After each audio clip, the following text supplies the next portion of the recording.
Je reviens à l'exercice que je viens de faire.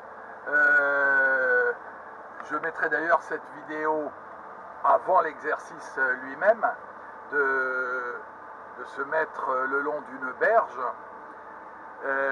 Évidemment, cet exercice s'adresse aux néophytes qui, comme moi, il n'y a pas encore si longtemps, avaient peu de notions de navigation en eau intérieure, de l'expérience en mer, mais pas d'expérience en eau intérieure. Et donc, en fait, on fait soi-même sa propre expérience. Si ça peut les aider, si mon exercice peut les aider à sortir un petit peu des sentiers battus, c'est-à-dire systématiquement aller dans les marinas qui se proposent tout le long de notre chemin, ça rend la navigation beaucoup plus souple, plutôt que de courir tout le temps pour que le soir nous soyons à l'abri dans une marina. Vous avez la possibilité à tout moment, en regardant bien les berges, de vous arrêter parce que finalement vous en avez marre, la journée a été fatigante, vous avez fait 10 heures de navigation et vous avez envie de vous arrêter. Donc c'est un bon moyen de s'arrêter dans la campagne. Il n'y a pas de bruit et c'est merveilleux parce que vous découvrez le lieu où vous êtes, quoi. C'est amusant. Je viens de regarder dehors, il y a voilà, il y a une bouteille. Bon voilà, il y a encore des gens mal élevés qui jettent les bouteilles. Bon, enfin, l'éducation est à refaire, hein. Donc cet exercice est terminé, je reprends ma route sur Châlons, sur Saône, où je vais retrouver une partie de mes enfants pour la fin de la semaine. Salut à tous!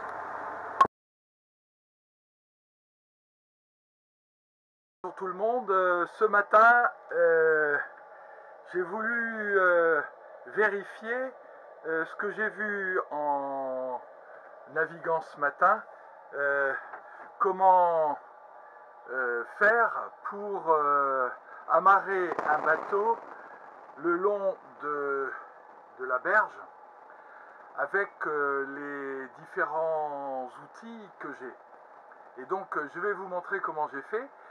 J'ai regardé le bateau qui était amarré un peu avant, qui n'est pas à l'ancre. En fait, il est accroché à ses piolets enfoncés dans la berge. Moi, les nuits que j'avais passées comme ça à la Belle Étoile, j'avais mis mon ancre. Et en fait, le principe, c'est pas ça. Le principe, c'est de se trouver d'abord une berge qui est à peu près à la hauteur de votre étrave à l'avant. Donc, je vais vous montrer. Et en marchant, en allant doucement, en naviguant doucement, j'ai vu cette berge qui était à peu près à la hauteur de mon avant. Donc, en vérifiant bien au fur et à mesure que j'avançais sur la berge, avec le sondeur, j'ai vu que je pouvais m'approcher sans problème. Derrière, là où sont les moteurs, j'ai 3 mètres de profondeur. Donc en fait, le bateau est très très bien. Il suffit de le maintenir comme ça, perpendiculaire à la berge, en mettant les haussières, une de chaque côté, ça le maintient tout simplement. Voilà. En fait, comme le courant vient de là, le bateau a plutôt tendance à se déporter de ce côté-ci. Donc il faut le maintenir le plus possible. Voilà, c'est ce que j'ai fait. Cette haussière-là est frappée sur ce taquet et l'autre est frappée ici. Et donc j'ai en fait 2 retenues, enfin une haussière normale et celle-ci qui est donc considérée comme une retenue et qui en fait joue dans le même sens. Et pour en fait sécuriser un peu le tout, j'ai mis mon ancre. D'ailleurs, il faudrait que je la mette un peu plus loin et un peu mieux accrochée que je ne l'ai fait. Je l'ai plantée dans le sol. C'est peut-être... Et puis c'est assez dur à planter comme ça, mais à mon avis, si je déroule de la chaîne, elle devrait tenir sans problème. Donc, regardez, je vais vous montrer maintenant que c'est tout simple. Je monte sur mon balcon de devant, hop, et je suis sur la berge. Voilà, le tour est joué. Je peux m'éloigner de mon bateau. Il est sécurisé. Bon, comme je vous l'ai dit, j'ai pas vraiment confiance dans la solidité de ces piolets, donc je vais pas... regardez, en plus quand les bateaux passent, ça fait du remous, et donc ça peut tirer sur les haussières, et donc déplacer petit à petit les deux piolets que j'ai enfoncés. Et que l'encre n'est pas suffisante, il faudrait que je déroule plus de chaînes. Mais indépendamment de ça, comme je ne vais pas rester longtemps, je n'ai pas fait l'exercice à fond. Mais voilà, je peux m'éloigner maintenant de mon bateau et de voir un petit peu ce qu'il y a autour. Partir un peu à l'aventure. Alors, bon, on peut imaginer que je suis dans la forêt amazonienne. Il y a des bouses de vaches ici, mais imaginons, vu l'énormité de ces bouses, que c'est un animal très dangereux. Donc je fais attention, je regarde où je vais et je me glisse sans faire de bruit dans les buissons. Je suis complètement perdu. Alors, il y a un petit monticule ici, il ne faudrait pas que ce soit un pré à taureaux de combat comme en Espagne. Il faudrait la filer à toute vitesse, parce qu'en plus de ça, ces bêtes courent vite. Donc je monte le petit talus, qui n'est pas trop difficile, et je vais arriver, je ne sais pas d'ailleurs où j'arrive. J'arrive sur une plaine agricole. Donc c'est en fait, je suis sur une digue, une jetée de protection pour éviter que, en cas de crue, la Saône se déverse dans ces magnifiques champs. Donc là, on a un champ de maïs. Là-bas, ça a même été récolté. C'était vraisemblablement de l'orge à cette époque-ci. Et puis on a un blé là-bas, un peu plus loin, qui est encore légèrement vert. Du maïs encore un peu plus loin.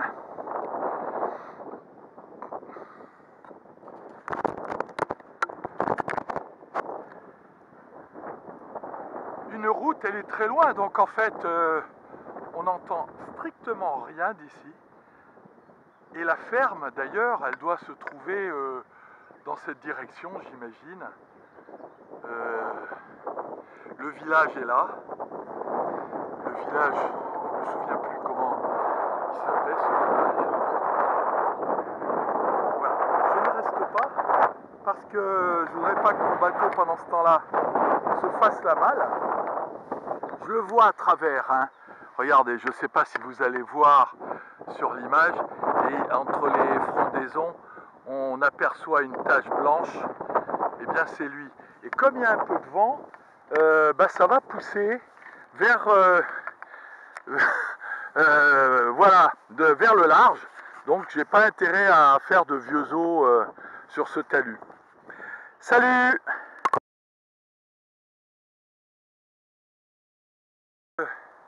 Je retourne au bateau, j'ai descendu le talus et je retrouve mon bateau. Il n'a pratiquement pas bougé, je vais vérifier les amarres, mais comme ça, je ne vois pas qu'il ait bougé.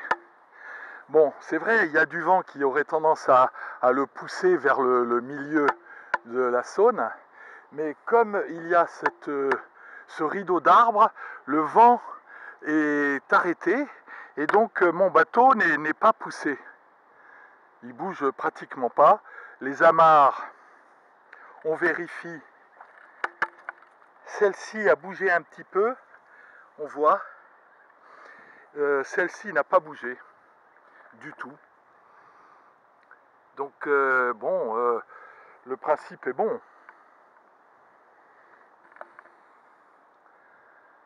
Il faudra peut-être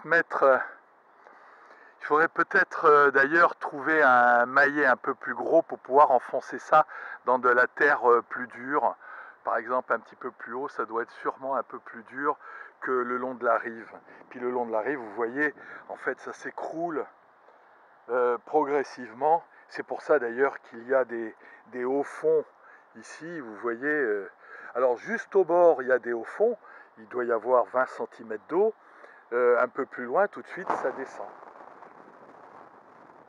Et c'est plutôt des berges, il faut choisir plutôt des berges de ce côté-ci, hein, de la courbe, plutôt que de l'autre côté, où il y a beaucoup plus de végétation dans l'eau, genre nénuphars, algues, etc.